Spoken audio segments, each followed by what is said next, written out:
Баршаңызға сәлем. Бүгін бізде 2016 жылы шыққан Арыстан әйел фильмінің сюжетін баяндап береміз. Видео басталмас бұрын сіздерден өтініш, каналға тіркеліп, лайк басып, қолдап жіберсеңіздер. Оқиға 1912 жылы басталады. Кешкі уақытта жүкті әйел Рут қар басқан жолмен келе жатып, бір алаңқайға тоқтап, солтүстіктің жарықтарын тамашалайды. Дәл осы кезде теміржол вокзалына пойыз келеді. Вокзал бастығы Густав Арктендур перрондағы тәртіпті бақылап жүреді. Кенеттен Рут талып, қарға құлайды. Оны кездейсоқ танысы миссис Бурдерсон тауып алады. Әйел оған көмектесіп, орнынан тұрғызады. Рут босанатын уақытына 2 шапта қалғанын айтады. Әйелдер Руттың үйіне қарай бет алады. Алайда миссис Бурдерсон қардағы дақтарды байқап, оның жағдайының нашар екенін түсінеді. Олар асығыс теміржол вокзалына барып, Густавты шақырады. Себебі Густав Руттың күйеуі. Ол әйелін қолына көтеріп, вокзалдың 2-ші қабатындағы үйлеріне апарады. Руттың толғағы басталады. Миссис Бурдерсон Густавқа дәрігерді шұғыл шақыруды бұйырады. Рут жылай отырып, Құдайдан көмек сұрайды. Густав дәрігер Левинге қоңырау шалып, әйелінің аман қалдыруын сұрайды. Дәрігер келіп, босанатын бөлмеге кіріп, есікті жауып алады. Ақыры, нәресте дүниеге келеді. Оны көрген миссис Бурдерсон мен доктор Левин қатты таңғалады. Дәрігер өмірінде бұндай нәрсені бірінші рет көріп тұрғанын айтады. Рутты құтқару мүмкін болмайды. Ол дәрігердің бар күшіне қарамастан қайтыс болады. Густав әйеліне қоштасуға келеді. Алғашында ол ешқандай эмоция көрсетпейді және ешкімді кінәламайды. Бірақ кейін нәрестеге қарап ашуланып, бұл бала емес, жүннің бір бөлігі ғой, деп қатты күйінеді. Миссис Бурдерсон нәрестенің бірнеше күннен кейін қалыпты жағдайға келетініне сендірмек болады және қажет болса, оны өз қамқорлығына алуға дайын екенін айтады. Густав далаға шығып, қар басқан вокзалға қарап тұрады. Ол Рутпен алғаш танысқан сәтін есіне түсіреді. Бірнеше жыл бұрын Рут қалаға музыка пәнінің мұғалімі ретінде келген болатын. Осылайша олардың махаббат хикаясы басталған еді. Густав тізерлеп отырып, мезгілсіз кеткен әйеліне қайғырып жылайды. Бірнеше күннен кейін Густав Руттың жаназасын ұйымдастырады. Сол күні жаңадан туған қызын шоқындыру рәсімі де өтеді. Алайда ол әлі нәрестеге есім ойлап таппаған еді. Дәрігер Левин оны адамзат анасының құрметіне Ева деп атауды ұсынады. Осы арқылы ол қыздың сыртқы келбетін әдейі маймылға ұқсатып отырғандай болады. Густав бұл ұсынысқа келіседі.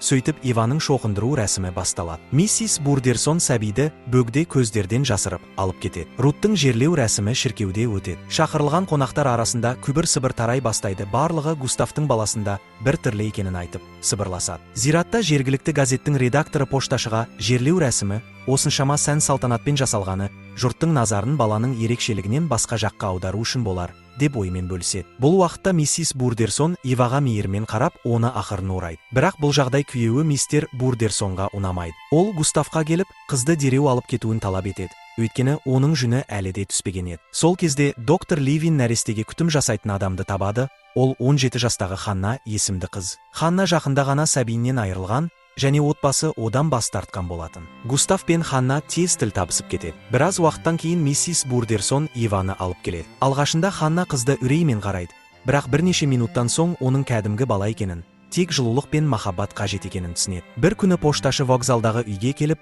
Густавқа сәлемдеме тапсыруға тырысады. Алайда оны есік алдында Ханна Иваны қолында ұстап қарсы алады. Пошташы қатты таңғалып, не үшін келгенін ұмытып қалады. Есеңгіреген ол станциядан шығып кетеді. Көшеде оны жергілікті газет редакторы күтіп тұрады. Пошташы ерекше әсерде болғандықтан, нәрестенің беті түгел түк басқанын айтады. Редактор күліп, Ивада жыланның көзі мен улы тістері де болуы мүмкін деп әзілдейді. Пошташы бұл сөздерді жоққа шығарып, бұл ақпаратты құпия сақтауды сұрайды. Алайда редакторды тоқтату мүмкін емес еді. Ол тез арада Ива туралы мақала жазып, басып шығарады. Енді бүкіл қала Густав туралы өсек тарата бастайды. Барлығы оның қызын жануарға ұқсатады. Ашуға булыққан Густав үйіне келіп, Ханнаға баланы есік пен терезеге жақындатпауға қатаң тыйым салады. Ол бұл теміржол вокзалы, хайуанаттар бағы емес, деп ашуланады. Сондай-ақ қызды өз кеңсесіне, платформаға және телеграф станциясына апармауды бұйырады. Ханна қатты қорқып, оның барлық талаптарын орындайтынын уәде етеді. Бірақ Густав әлі де үміттенеді, мүмкін уақыт өте келе Иваның жүні түсіп кетерде. Алайда олай болмайды. Ива таза ауа жетіспегендіктен жиі жылайды. Ханна Густавтан қызды адам жоқ жерлерде серуендетуге рұқсат сұрайды. Темір жол бастығы бұл туралы ойланып көретінін айтады. Келесі күні Густав арнайы бесік арба сатып алып, Ханнаға вокзал маңындағы бос алаңда серуендеуге рұқсат береді. Бұл көп мүмкіндік бермесе де, ең болмағанда кішкене еркіндік болатын. Сол күні Ханна Густавқа қуанышты жаңалық айтады. Ива бүгін алғаш рет күлді. Дейді, оны қолына алып көруін ұсынады. Бірақ Густав бас тартады, дегенмен қызын ести алғанына іштей риза болады. Бір күні теміржол вокзалында доктор Левин Густавқа жүгіріп келіп, қуанышты хабар жеткізеді. Ол Астанадағы дәрігерден хат алған. Дәрігер Иваның жағдайына қызығып, оны өз көзімен көргісі келеді. Густав қайтадан үмітенді. Көп ұзамай дәрігер Астанадан келеді және Иваға таңданыспен қарайды. Ол бұған дейін мұндай жағдайды ешқашан көрмеген. Ал Ханна болса, Ива басқа балалар сияқты дамып, өзін қалыпты ұстайтынын айтады. Астаналық дәрігер өзінің қорытындысын шығарады. Бұл қызда ешқандай қауіпті нәрсе жоқ. Барлық нәрестелер 7-ші айда жатырда жүнмен қапталады. Сосын ол түсіп қалады. Бірақ Иваның жағдайында бірдеңе дұрыс болмаған, оның жүні түспей өсе берген. Оны енді кетіру мүмкін емес. Ол мәңгілік осылай қалады. Густав бұл жаңалыққа қатты есеңгіреп қалады. 1919 жыл. Ива 7 жаста. Оның беті мен денесін әлі де түк басқан. Әкесі оған үйден шығуға тыйым салған. Сондықтан ол тек қонақ бөлмесінің терезесінен басқа балаларды бақылай алады. Ива анасы Руттың суретіне қарап, неге өзінің оған ұқсамайтынын түсіне алмайды. Ол анасын қатты сағынады және кейде оны түсінде көреді. Кенет вокзалдың үстінен дирижабль ұшып өтеді. Ива терезеге жақындап, таңданыспен оны тамашалайды. Густав мұны байқап, бірден жүгіріп келеді де қызды күштеп шкафқа қамап тастайды. Қараңғыда жалғыз қалған Ива күрделі математикалық формулаларды елестете бастайды. Рождество қарсаңы. Ива мен Ханна қонақ бөлмеде шырша безендіріп жатыр. Густав олардың жанында отырып, газет оқиды. Ханна өзінің бала кезінде жергілікті шырша мерекесіне барып, басқа балалармен қалай ойнағанын құмарта айтып береді. Ива бұл әңгімені қызыға тыңдап, мерекеге барғысы келеді. Густав Ханнаға болды. Үндеме, Иваны қызықтырып керегі жоқ, деп бұйырады. Кейінірек Ива әкесінен өзін мерекеге апаруын өтінеді. Бірақ Густав басқалардың оған зиян тигізуінен қорқады. Ол енді қызын жақсы көреді және ешкімнің оны мазақ етуіне жол бере алмайды. Ива көңілсіз күйге түседі, себебі оның армандары орындалмайды және ол анасының жылуын сезінбейді. Густав қызына жанашырлық танытып, оны қуантуды шешеді. Ол Иваға арнайы жаңа жылдық аяқ киім мен қызыл көйлек сатып алады. Ханна оған інжу алқа сыйлайды. Ива өзін ханшайымдай сезінеді. Бүкіл отбасы бірге Рождество мерекесіне барады. Адамдар көп жиналған. Барлығы үнсіз қалып, Иваны көргенде шетке қысады.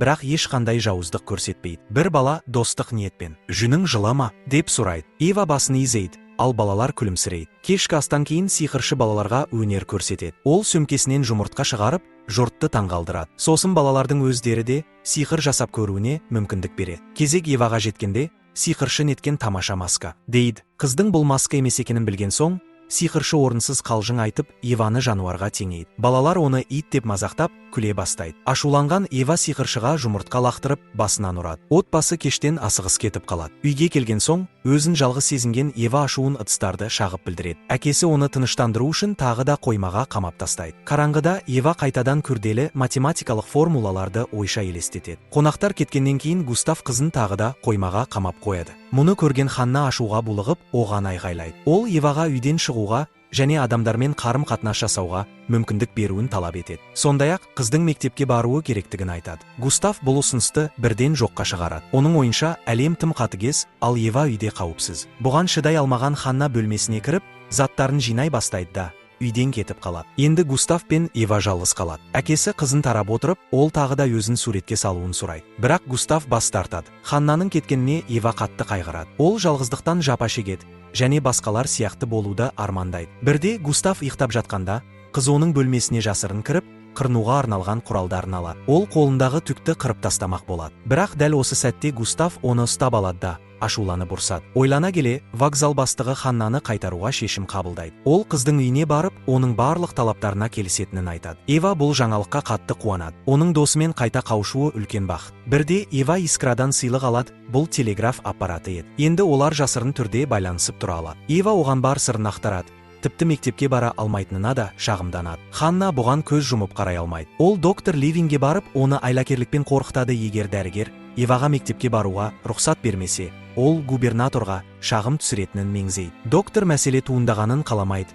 Сондықтан амалсыздан келіседі. Алайда Густав бұл ойға әлі де қарсы. Дегенмен ол енді қызын тоқтата алмайды. Мектепте оқушылар Иваны мазақтамайды. Бірақ барлығы сыбырласып, оның сыртқы келбетінен көз алмай қарайды. Ал сабақтан кейін олар қыздың қасына келіп, кемсіте бастайды. Оны итеріп, көйлегін жыртып, тіпті шашын жұлып алады. Үйге келген соң, Ива тез киімін ауыстырып, дастархан басына жайғасады. Ол әкесі мен Ханнаға мектепте бәрі жақсы болғанын айтады. Густав бұған риза кейіп танытады. 1926 жыл. Ива 14 жасқа толды. Ол әлі де сыныптастарының қорлығына ұшырауда, сол себепті жиі сабақтан қашып кетеді. Көбіне өзен жағасындағы балықшылар күркесінде отырып, математика оқиды. Оны дәл осы жерде Арвид тауып алады. Ол қызға термоспен кофе әкеліп, достасқысы келетінін айтады. Сосын киімін шешіп, суға сүңгіп кетеді. Ива да соны қайталауға шешім қабылдайды. Бірақ жүзе алмайтындықтан суға батып кете жаздайды. Арвид оны құтқарып қалады. Осы сәттен бастап екеуі жақын дос болып кетеді. Ива жігітке математика жайлы қызықты ойлармен бөліседі. Арвид оның ақылдылығына таңданып, шашынан сипайды. Қыз бір түрлі сезімдерге бөленеді,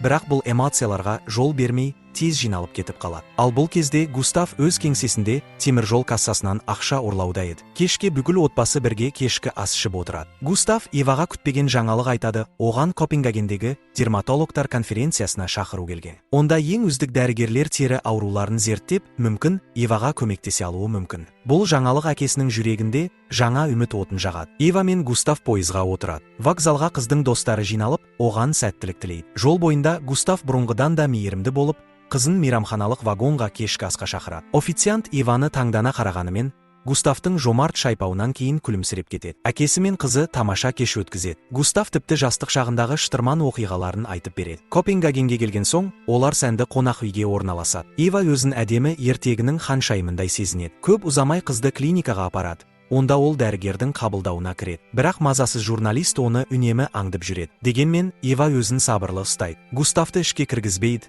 Сондықтан ол жалғыз қалады. Кешке қарай Ива аурухананың маңайын аралап шығады. Осы жерде ол Андрей есімді жігітпен танысады. Оның да ерекше тері ауруы бар. Сондықтан айналасындағылар оны кесіртке адам деп атап кеткен. Андрей қызды бөлмесіне шай ішуге шақырады. Ол Иваға цирк труппасы туралы айтып береді. Бұл труппада бойы аласа адамдар, сиам егіздері және өзгеше жаратылған адамдар бар. Андрей де сол топтың мүшесі. Олардың циркі Еуропа бойынша өте танымал. Бұл әңгімеден кейін Андрей Иваны ішімдік ішуге көндіреді. Ішімдіктің алғашқы рюмкасынан кейін қыз өзін әлсіз әрі үмітсіз сезіне бастайды. Андрейдің ойынша Иваны ешкім емдей алмайды, және ол ешқашан үйлене алмайды.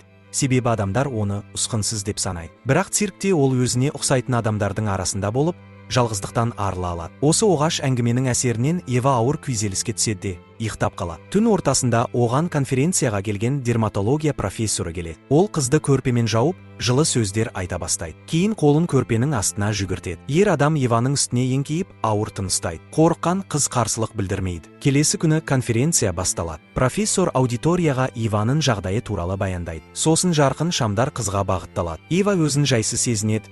Бірақ профессор оған айналуды сұрайды. Жиналған дәрігерлер қызды қызықтай сыбырласады. Кейін оған жақындап, ойыншық секілді ұстап көреді. Олар Иваның әр бұрышын бұрып қарайды. Шашынан бір уысын кесіп алады. Осы жағдайдан қатты күйзелген қыз есінен танып қалады. Bir шама уақыт өткен соң, Иваны есіне келтіреді. Андрейдің сөзімен конференцияда көрген қорлығы, оның ішіндегі сезімдерді өшіріп тастағандай. Бірақ Густавты көрген кезде ғана қыз өзіне келеді. Ол әкесінен өзін үйге алып кетуін сұрайды. Конференция үзіліп, емделу мүмкіндігі жоғалады. Қайтар жолда Густав қызынан ауруханада не болғанын сұрайды. Бірақ Ива бастан кешкен жан түршігерлік жағдай туралы тіс жармайды. Туған қаласына жеткенде, оны вокзалда достары қуана қарсы алады. Бірақ Ива олардың жанынан үнсіз өтіп кетеді. Үйге келген соң, қыз қатты жылайды. Ол ашуын ыдыстарды шағып, анасының портретін сындырып шығарады. Бірнеше күннен кейін салық инспекторы Густавқа келіп, вокзалдағы кассадан ұрланған ақша туралы биліктің хабардар екенін жеткізеді. Енді кінәлі адамды анықтап, жазалағалы жатыр. Бірақ Густавтың бұл жағдайдан шығуға әлі де мүмкіндігі бар. Бұл уақытта Ива мектепке бармай, Арвидпен кездесуді жалғастыра береді. Екеуі өздерінің құпия орнында өзен жағасында уақыт өткізеді. Бірде біраз ойланып тұрып, Ива Арвидке оны сүйетінін мойындайды. Жігіт қызды құшақтап, оны одан әрі қаттырақ қысады. Густавтың денсаулығы нашарлай бастайды. Доктор Левин оған емделу керектігін айтып, санаторийге баруға кеңес береді. Олар әсем табиғатпен қоршалған орынға келеді. Ива әкесінің бір нәрсеге алаңдап жүргенін сезеді. Бірақ Густав оған ештеңе айтпайды. Көп ұзамай Ива санаторийдегі әдемі әйелді байқайды. Bir күні олар өзен жағасында кездесіп, әңгімелесе бастайды. Бұл әйелдің де есімі Ева, бірақ ол әлдеқайда үлкен 55 жаста. Дегенмен, сырттай әлдеқайда жас көрінеді. Ол өзінің сымбатты қалпын бай ер адамдармен қарым-қатынасының арқасында сақтап отырғанын мойындайды. Қазіргі таңда ол ұлу терапиясын қолдануда. Бұған дейін кит маймен ванна қабылдаған, бірақ бұл оның көңілінен шықпаған көрінеді. Жас Ива жаңа танысының әңгімесін таңданыспен тыңдап, өзінің сырт келбетіне байланысты қарапайым ер адамның назарын аудара алатынын сұрайды. Үлкен Ива оған сұлулықтың өткінші әрі бос әурешілік екенін айтады. Сұлулықтың соңынан қуудың қажеті жоқ, өйткені тіпті ұлу терапиясы да оны сақтап қала алмайды. Әйел Иваға өзін еркін ұстауды, және өз табиғатынан ұялмауды кеңес етеді. Үйге оралғаннан кейін Ева бірден Арвидпен жиі кездесетін орнына барады. Ол жігітке маңызды нәрсе айтқысы келеді, бірақ Арвидтің басқа қызбен отырғанын көріп, көңілі түсіп кетеді. Сол сәтте ол бәрін Искраға айтып бергісі келеді,